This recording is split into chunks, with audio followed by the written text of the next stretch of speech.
The bag lady. She used to sleep in the 5th Street post office.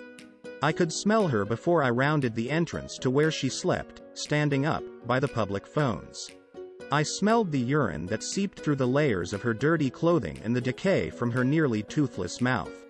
If she was not asleep, she mumbled incoherently. Now they close the post office at 6 to keep the homeless out, so she curls up on the sidewalk, talking to herself, her mouth flapping open as though unhinged, her smells diminished by the soft breeze. One Thanksgiving we had so much food left over, I packed it up, excused myself from the others and drove over to 5th Street. It was a frigid night. Leaves were swirling around the streets and hardly anyone was out, all but a few of the luckless in some warm home or shelter. But I knew I would find her. She was dressed as she always was, even in summer, the warm woolly layers concealing her old, bent body. Her bony hands clutched the precious shopping cart.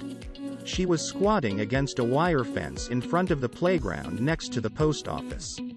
Why didn't she choose some place more protected from the wind? I thought, and assumed she was so crazy she did not have the sense to huddle in a doorway. I pulled my shiny car to the curb, rolled down the window and said, "Mother, would you?" and was shocked at the word. Mother. But she is, in some way I cannot grasp. I said, again, "Mother, I've brought you some food. Would you like some turkey and stuffing and apple pie?"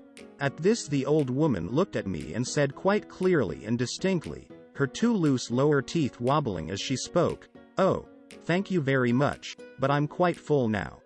Why don't you take it to someone who really needs it?" Her words were clear, her manners gracious. Then I was dismissed. Her head sank into her rags again. Bobby Probstein. Nothing but the truth. David Kostevins of the Dallas Morning News tells a story about Frank Chemaisky, a Notre Dame center in the 1940s, who had been called as a witness in a civil suit at South Bend. "Are you on the Notre Dame football team this year?" the judge asked. "Yes, Your Honor." "What position?" "Center, Your Honor." "How good a center?" Chemaisky squirmed in his seat, but said firmly, "Sir, I'm the best center Notre Dame has ever had." Coach Frank Leahy, who was in the courtroom, was surprised. Chemaisky always had been modest and unassuming. So when the proceedings were over, he took Chemaisky aside and asked why he had made such a statement. Chemaisky blushed.